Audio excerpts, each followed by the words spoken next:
Good evening, race fans. Welcome to the opening round of the Attrition Sim Race Campus Oval Series Season 7. Tonight we are racing here in Irwindale, California at the Irwindale Speedway, a half-mile long short track or 0.8 kilometer long short track. Opened in 1999. Pretty much if a racing class has existed in the United States, it's raced here at Irwindale. This is the first time our drivers here at ASRC have raced in the late model car here tonight. Our past 7 seasons, we have been racing either in the street stock or later the NASCAR well into or modified. But tonight, we're changing it up for this season with the late model. Looks like we have 9 drivers registered here to compete tonight. They are still working on their qualifying. They have about 2 minutes left of it before we start to grid up here. In the meantime, Attrition Sim Race Campus was founded back in the summer of 2017 as a multi-class road racing series, in which they still are on Monday nights at 7 p.m. Eastern, so 3 hours before now. Every Monday they race a multi-class MX5 and TCR series that averages about an hour in length every week. And on Tuesday nights at the same time as we are here now, they race the pro late models on dirt. So Attrition has a lot to offer here. For now, I will only be broadcasting their Oval Series, but who knows what possibilities might open up down the line to expand on the races I stream with them.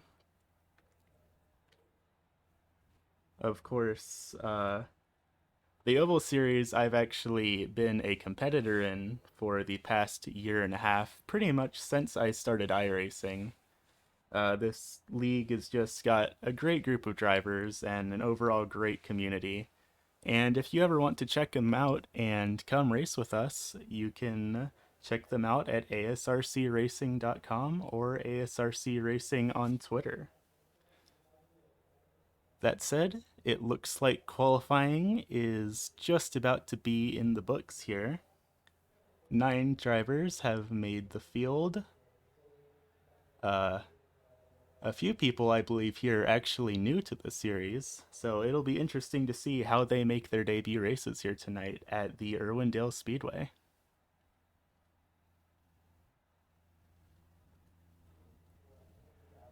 Now that qualifying is in the books, let's go ahead and take a look at our starting grid, presented by Sim Racer Hub and the Majors Series and Majors Garage. Starting on pole tonight, driving the number 85, is Brian Sabelski, 3-time Oval Series champion. Starting to his outside, Brad Ringer in the number 4, the driver out of Speedway, Indiana, driving the Union 76 entry. In third place, Jason Mong, driving the number 70, with Jason Gardner in the 93 on his outside. Starting off row 3 is Eric Gahn in the 51 machine with Dirtback Racing. And in 6th place, Joshua O'Connor Sr. in the 59 car. In 7th place is Dave Sierrick in the 56 machine, who I believe is making his debut start with the Oval Series here tonight. Then in 8th place, we have league admin Johnny Bell in the 27 machine. And then finally, rounding out our field, Bill Watkins in the number 7 entry. Not a terribly big field tonight, but sometimes it's a lot more about quality than quantity of drivers here. And I think these drivers at Attrition Sim Race Campus are ready to prove that. Seeing our three-time champion, Brian Sabelski, out on the pole, definitely an exciting display to see. He has 2 championships here with this league back when we raced in the street stocks, and then an additional championship with the Welland Tour modified. But this is the first time in this league for all of these drivers to be driving the late model car. I've been told it handles like a street stock, but a lot faster, which is very exciting to me because the street stock's an amazing car to drive. It's obviously just a huge blast. So it'll be exciting to see what these drivers have in store in these new cars. The lights are off on the iRacing.com pace truck, so we should be getting ready to go green flag racing. Yep, the pace car is off. Going into turn 3. The drivers are available to go anytime after the pace car pulls off.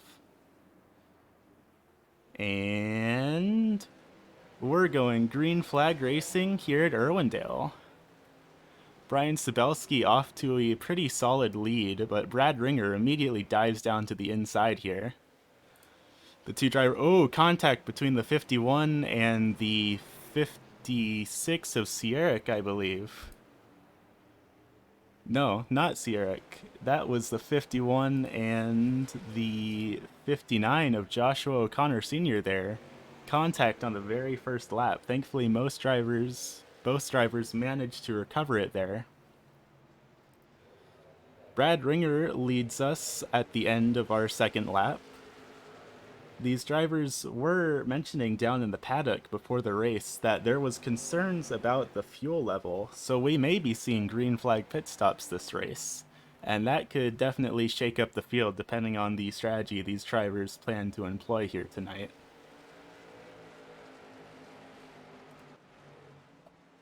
Back in third place, Jason Mong.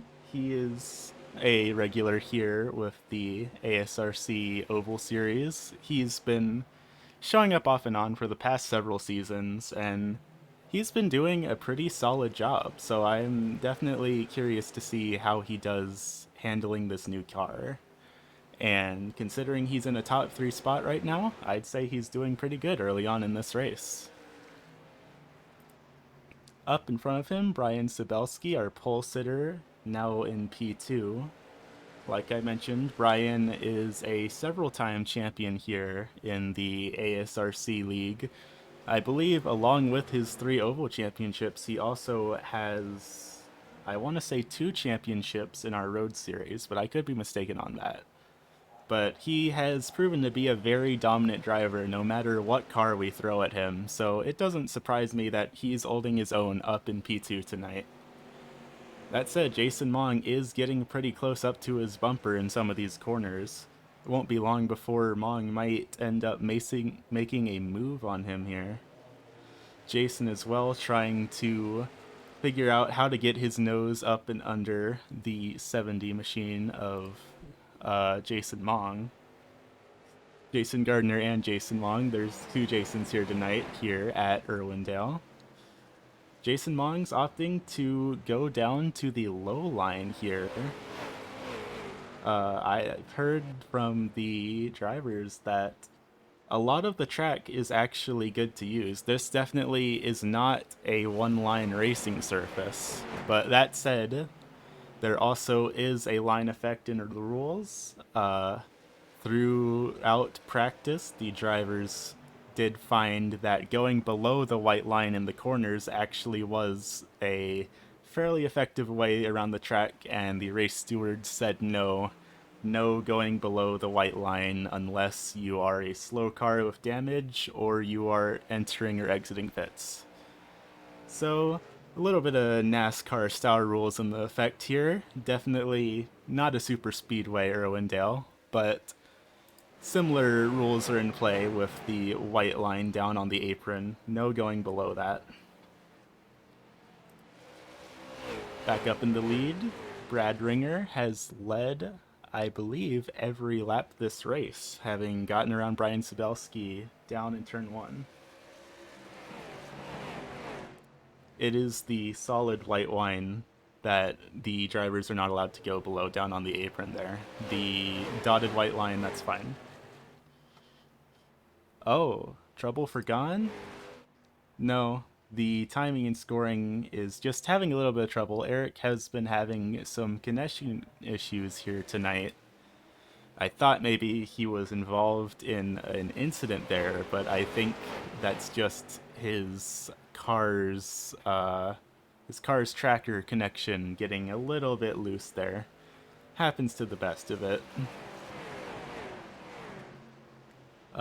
Currently, the two closest drivers on the track right now, the 59 of Joshua O'Connor Sr. and Jason Gardner in that 93 machine. Joshua O'Connor trying to work the lower line to get an edge on Jason here, but so far it doesn't really seem to be working. He did have to push up a little bit out of the corner there. That said, Brian Sabelski is starting to get caught up on by Jason. He's not slowing down at all. He's not losing the leader by any means, but it does look like the rest of the pack is starting to catch up to him here tonight.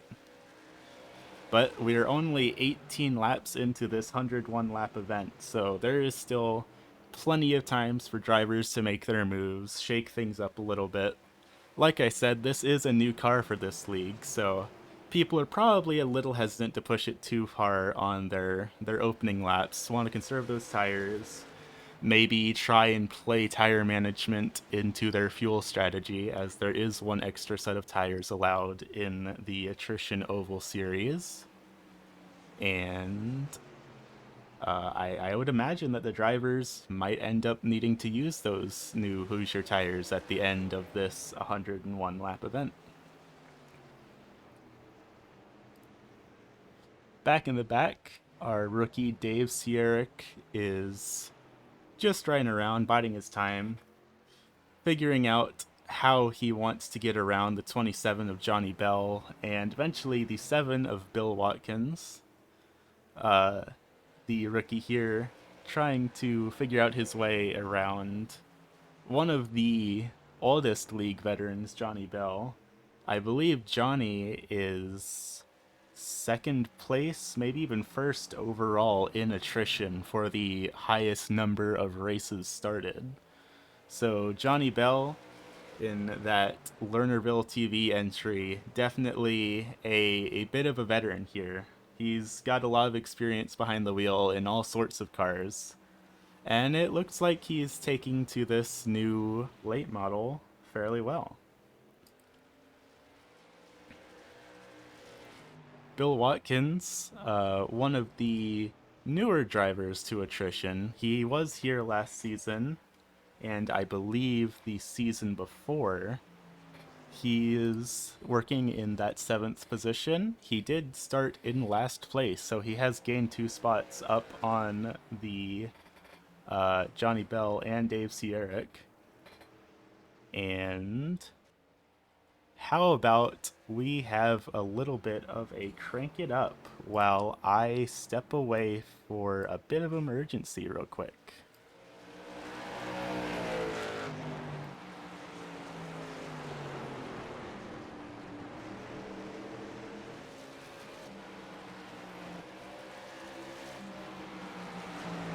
But don't go anywhere, race fans. We'll be right back after this very short break.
Sorry about that slightly extended Crank It Up race, fans. The situation has been taken care of, and it looks like Brad Ringer is still leading this race in that number 4 entry.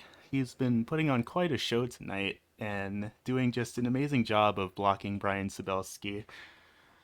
He made a great pass on the very beginning of turn 1, actually, and ever since has been able to hold down that racing line and lead every lap of this race so far. That said, Jason Gardner is catching up on him and is really using the outside line here, all the way up to the outside wall in 1 and 2. Really, the drivers did say that every lap or every part of the track here really is a good racing surface, and they're showing it here tonight as they use just about every racing line imaginable to get around this speedway. Currently tied as your two biggest movers tonight, Bill Watkins in the 7 machine started last, has gained 2 spots up to 7th place. And Joshua O'Connor Sr. started back in 6th, and he is now up to 4th in that 59 bang entry. Let's see. We are now just above, or just below 70 laps to go here, sorry. And it looks like the drivers have mostly sorted themselves out. These top 3 are still very hot on one another's tails here. Uh, the drivers did not specify when they think they're going to run out of fuel, just that they think that it is a possibility. So there is a very real chance that we will be seeing green flag pit stops coming up here fairly soon. We've limited these cars' tanks to 40% of their original size, so fuel won't be an issue on every track on the schedule, but it will be an issue on some of the larger tracks here, like Irwindale. Next week, I believe we are going to Southern National Motorsports Park. So that one might have a concern for fuel as well. It is a decent bit shorter than Irwindale, but the higher banks in the corners definitely allow for higher speeds around the track, and that means a faster rate of fuel consumption for all of the cars here. They did specifically mention to me, specifically Jason Gardner, the driver who orchestrates a lot of what happens in the Oval Series, that he picked the fuel levels specifically so that fuel stops are something that have to be considered in this league, but not have to be considered at Oxford's Plains, which is one of the smaller tracks on the schedule that is known for having an incredibly convoluted pit lane that is actually split into 2 different lanes. And in the heat of the moment, it's often very difficult for drivers to remember which of the pit lanes they're supposed to be on. And if you mess up, you are basically your race is over unless you get a lot of cautions and a lot of lucky dogs. So I do not blame these drivers in the slightest for not wanting to have to deal with pit stops at uh at Oxford Plains. Jason up there almost outright making contact with the wall there. One could almost argue he's trying to video game it there, but I don't think he actually made contact with the wall. He's just running it very close up there. But hey, all of this track above the white line is available for the drivers to use, so if running that close to the wall works, running that close to the wall works. I know in my experience at this track in the SK modified and well and tour modified, running up to the wall like that was the fastest way around the track. But of course, that does not necessarily ring true for these late model stock cars. There are quite big differences between the open wheeled modifieds and the almost NASCAR-esque bodies that these late models use, as Mong and O'Connor are starting to get into a bit of a battle here. It looks like Jason Mong really going down low there in the bottommost lane, uh, while the bang entry of Joshua O'Connor Sr. runs way up high. It does look like Mong is going to lose the position there, but he did a pretty valiant job of making that very bottom lane work. That's not a place that I see a lot of drivers go, as Joshua comes in for his green flag pit stops. Joshua is coming in to take his fuel now on lap 48. That is going to knock him down some positions, but that might just help him out in the long term, being the first car on the track to pit. Up in the front, Brian Sabelski is getting ready to make moves on Brad Ringer. It looks like he got to under a tenth of a second of a gap for just a moment there, but he backed off. Might have been concerned about over driving the corner a little bit. Jason Gardner still keeping pretty close up there as well, running up at the high line as Joshua O'Connor Sr. has come out of pit lane one lap down. Eric Gahn still seems to be having his connection issues, so he has not gone down pit lane yet. He's just having a bit of trouble with the timing and scoring sheet here.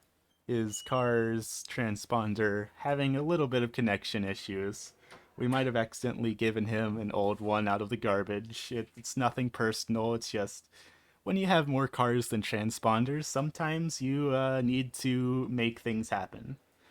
Because in this day and age that is 2022, it's kind of hard to have a race without a transponder. No one knows how to do races by hand anymore. That requires way too much work to be practical, and that's why every race in the 70s had scoring disputes.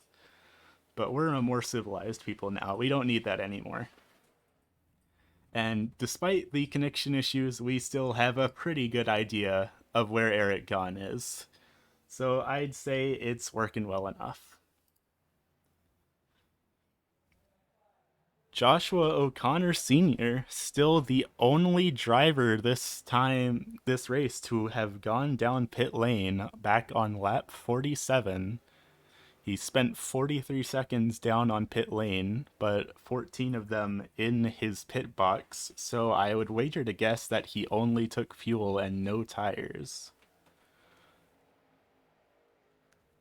As we pass the halfway point here, though, I think drivers are going to have to start thinking about their fuel strategy.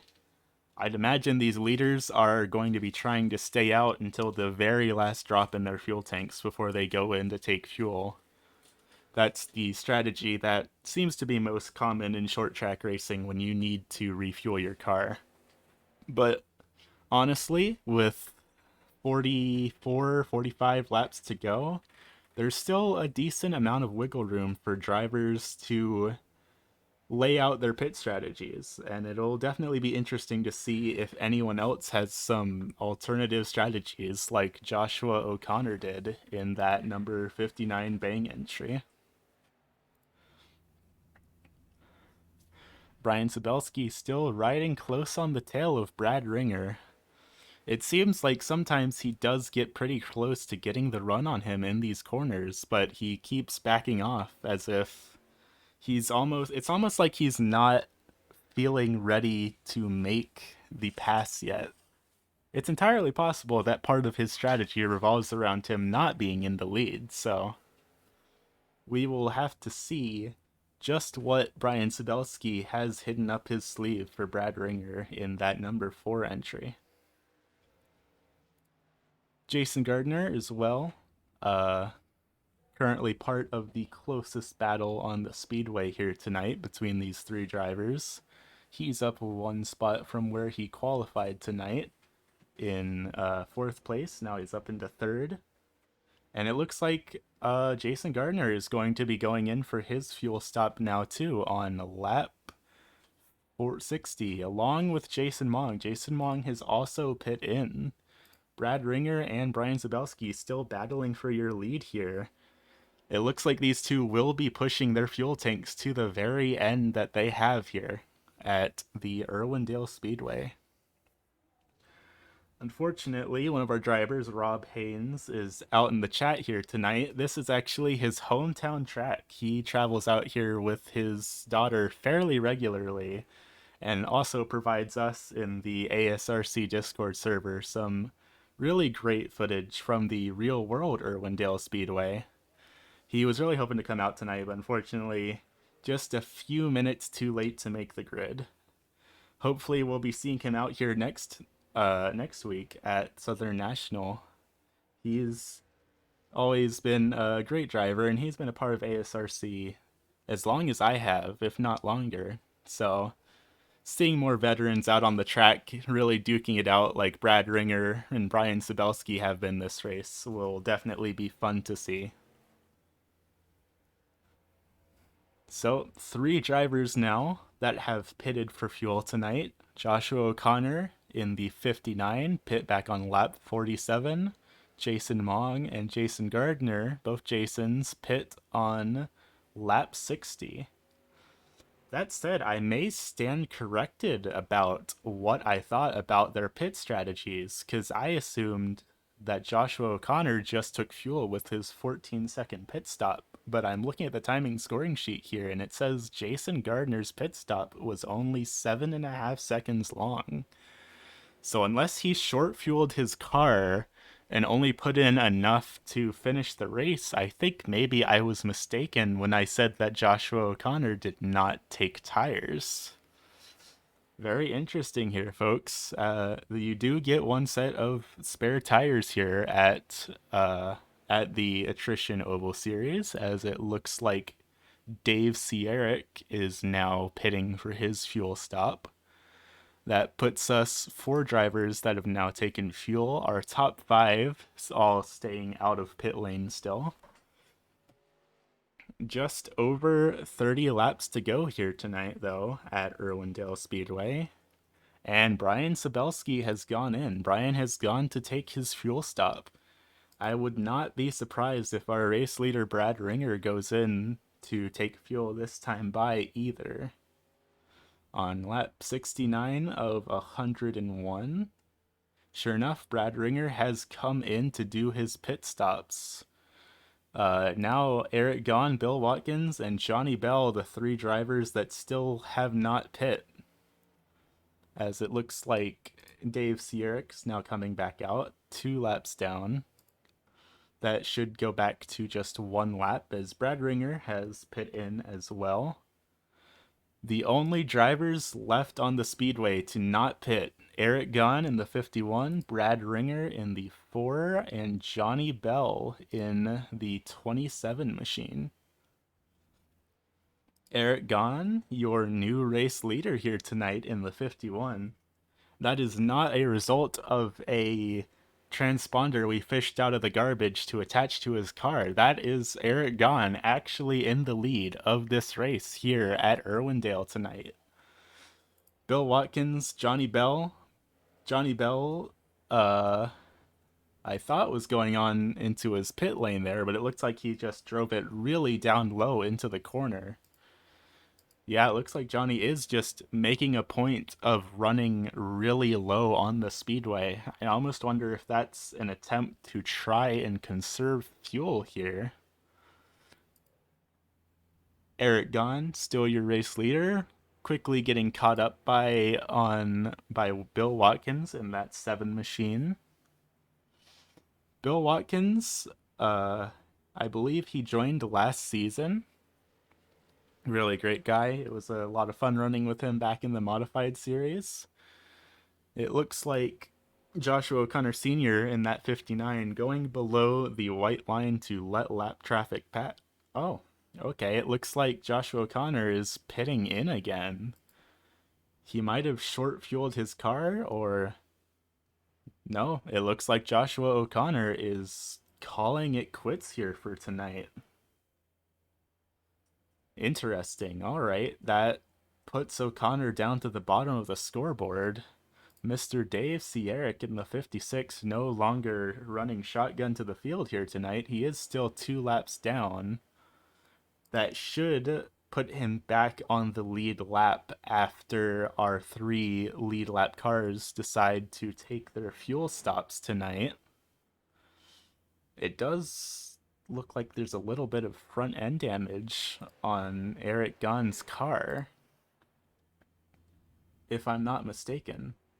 Yeah, it does look like Eric Gunn has scraped the wall a little bit at some point during this race. So it will be interesting to see if he tries to get any of that damage repaired or not in the next 24 laps. Eric Gunn, Bill Watkins, Johnny Bell, the only 3 cars left on the speedway that have not pit for fuel. It does look like Johnny Bell might just be trying to stretch his fuel tank all the way to the end of this race. I'm not sure if that's going to work here, race fans. That is a very bold strategy by the driver out of Pittsburgh, but it'll be interesting to see if it pays off for him. He might just make this work here tonight. Bill Watkins passing the 56 of Mr. Dave Sierrick. Dave going down to the low side to let the lead lap cars past. He's not wanting to hold anyone up 2 laps down, showing a lot of respect to the other drivers out here on track tonight in that 56 good wrench entry. A throwback to the late Dale Earnhardt Sr. on that late model that he's driving here tonight. Always nice to see NASCAR throwbacks out on the track, especially historical ones like this. It's always cool to see race fans driving for the drivers that they love in real life. As it looks like Bill Watkins is coming in. No, Eric Gunn is coming in for his fuel stop here on lap 82, I believe. Yep, lap 82.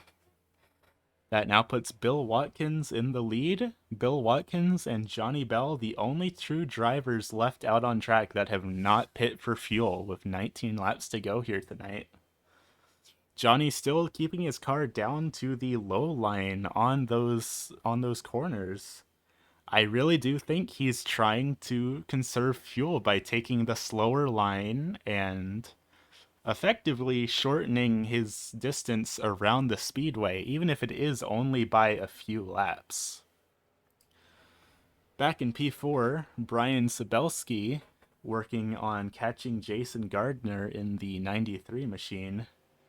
These 2 drivers, I would say, have had a little bit of a rivalry in the past several seasons. They often seem to be battling each other, if not for the lead, then for a podium position.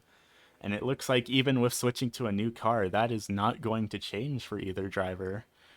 Jason Gardner and Brian Sabelski running in the 3rd and 4th positions respectively, as Bill Watkins is going in for his fuel stop with 16 laps to go. That makes Johnny Bell in the 27 your new race leader. But not for long, as Jason Gardner immediately snatches it from him. Jason, of course, having pit back on lap 60, he does not have to worry at all about fuel. Neither does Brian Sabelski in the 85. Both drivers have full fuel tanks. They are ready to go for the rest of the race here tonight. Johnny Bell, on the other hand, the only car left on the speedway that has not pit in. He seems to be doing just about everything he can to try and keep that car out there and gain positions just by not pitting. Probably letting off the gas and riding the clutch down the straightaways. He is losing a pretty considerable amount of time on the leaders every lap. So that might just be what he's trying to do here tonight. Until Johnny pits in, should he actually pit in, It looks like that will be the end of tonight's pit cycles. Jason Gardner, your current race leader, with a half a second gap on Brian Sabelski, 3-time Oval Series champion in that 85 machine. This one is going to get heated tonight, folks. Brian obviously wants to be a 4-time champion here with Attrition, and he's going to do what it takes to make it happen. Driving in that Neon Tiger entry, the number 85, that is his Twitch channel, and I believe he is actually live streaming his perspective of this race right now, as he does every race in Attrition. He always streams his perspective of the races. So definitely go give him a look on Twitch if you would like to see his perspective of this race and the driver commentary that they have going on between them. That is twitch.tv/Neon Tiger.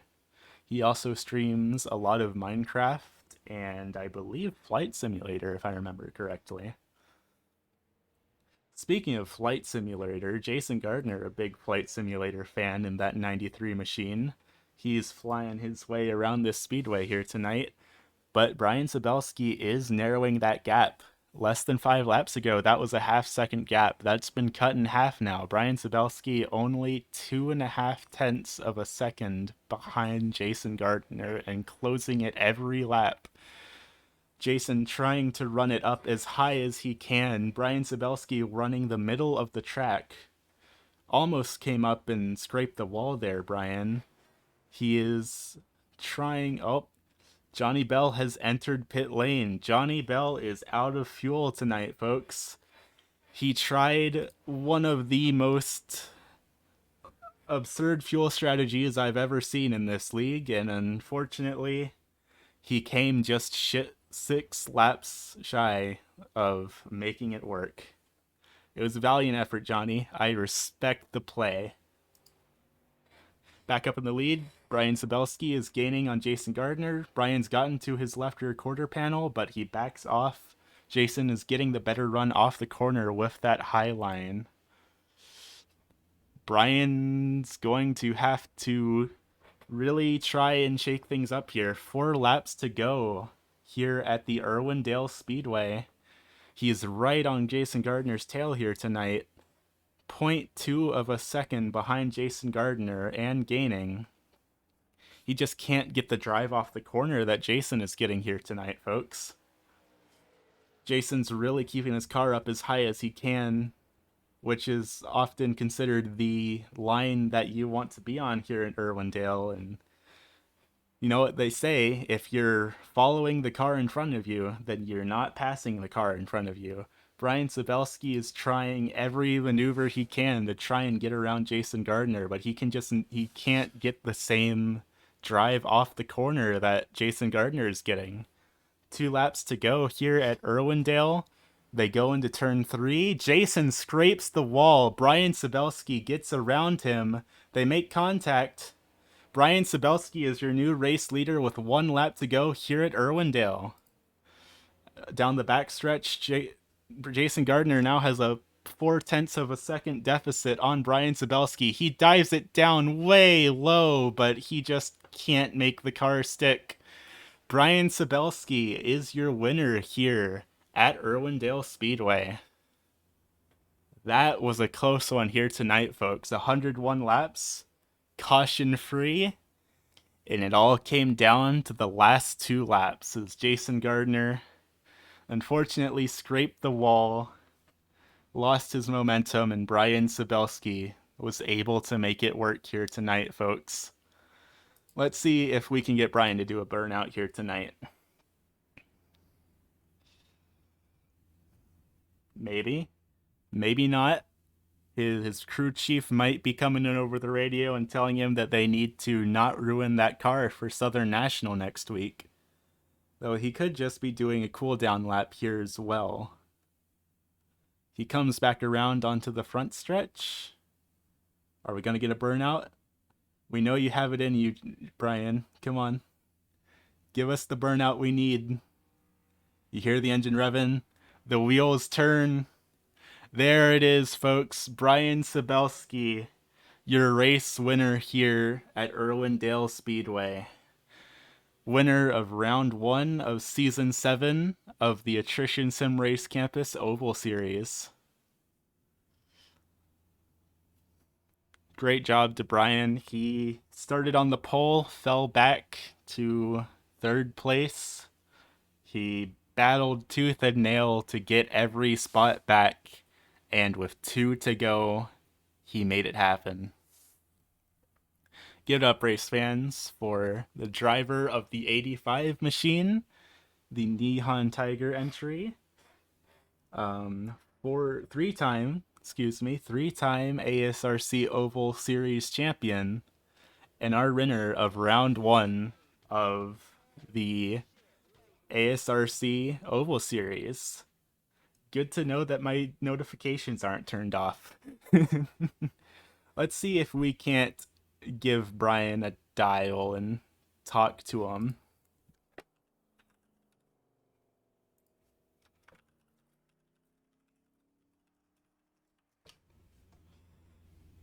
Let's see if we can dial up Brian Sabelski here in that number 85 machine. He is still driving it around, so he may not be wanting to answer the radio until he gets out of the car. We'll give him just a second to get himself situated, see if we can't talk to him after he parks it.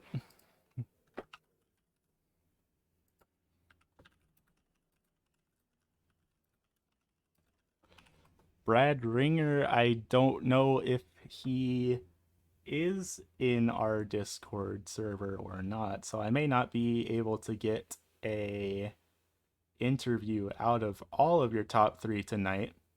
But here, race fans, is our round 1 winner, 3-time Oval Series champion Brian Sabelski. Tell me, Brian, you put on a heck of a show there. How did it feel to make that pass in the last 5 laps of this race? Uh, Honestly, it felt pretty good. Just felt like the plan. The plan was to try and kind of. I could see Jason's tires were going a little bit. He was sliding in 3 and 4, so I was just trying to see if I could get him to overdrive the corner a little bit and maybe end up in the wall because he was running really high. So I was like, if I do this right, he's gonna overdrive just a little bit and he'll just touch the wall enough that it slows him down. That's all I needed really. Was basically what happened was exactly what I needed to happen, where you would just be just slow enough to for me to get by him going into turn 1 there, and I knew I could probably, once I had that, I could probably get the pass made. Yeah, you put on a heck of a show, Brian. You started off on pole. You fell back a few positions out of the race. I believe you did fall back to third at one point, and you clawed your way back up to the win. Yeah, Who do you want to thank for getting here in victory lane? well, first off, I obviously thank the ASRC folks. I want to thank as well Thomas Grau, who did my wonderful little paint scheme for tonight that I'm going to be running this season. He did an awesome job, and I'm super happy. He's a fantastic artist. Really works some incredible artwork on these cars. Well worth searching him out. And of course, as always, thank everyone in my wonderful Twitch stream and Discord as displayed on my car. I am streaming this from my perspective as well, as I usually do on Monday nights. So everyone in Twitch chat, you guys rock. Thank you so much, Aiden. Thank you for broadcasting this, and of course, thanks to the folks who I work with that take this and pause your game for being awesome charities that I can raise money for. You heard it here, folks. I do believe I cut you off mid sentence, so I apologize for that. Is there anything else you would like to say before I forcefully throw you out of my booth? No, sir. You are totally good to go. I will see you next week. Good deal. Thanks for coming out, Brian. Not a problem. Thanks for having me.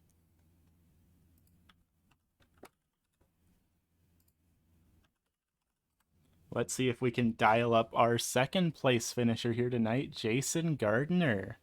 Jason, you put on a heck of a show tonight, but it all came down to the last couple of laps there. You You want to run down to me what was going on for you just throughout this race in general? Uh, well, I knew I had a fast car when got stuck behind those Brian and Brad. I knew my car was much faster. You probably and I thought about halfway through the race, if we didn't have a caution, try to go into the pits early, try to get some clean air, and see if I can actually pull some distance past Brad and Brian. Which my strategy was nice and sound, but the last 10 laps, the right rear tire on my car just gave out. The car just got wicked loose, and it made it very difficult to actually drive the car hard into the entry of turn 1 and 3. Yeah. Well, you know what they say about the best laid plans, Jason. Who would you like to thank for getting you in this podium tonight? I like to think, well, ASRC for one. If it wasn't for them, we wouldn't be having this series right now. And and I also want to thank the major series. That's where I got my setup from,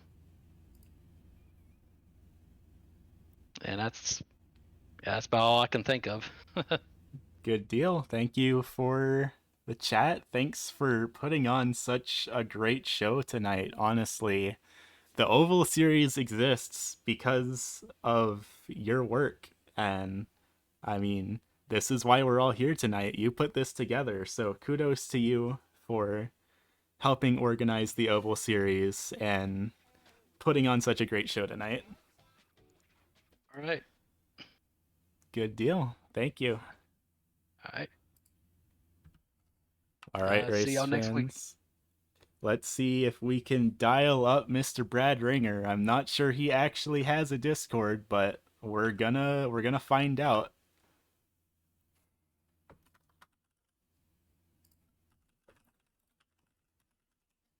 We are dialing him in the chat. We will see if Mr. Brad Ringer is wanting an interview or not. Our third place winner here tonight in that number 4 Union 76 entry.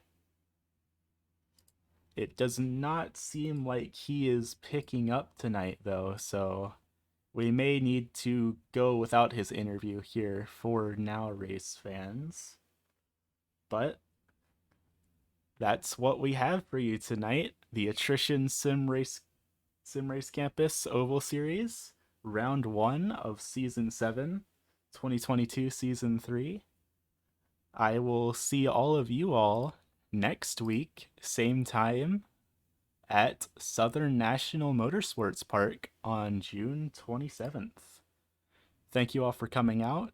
Thank you to ASRC for putting on a great show here tonight. Thank you to the Majors Garage and Sim Racer Hub for helping support the league. And I will see you all later, race fans. Have a good evening.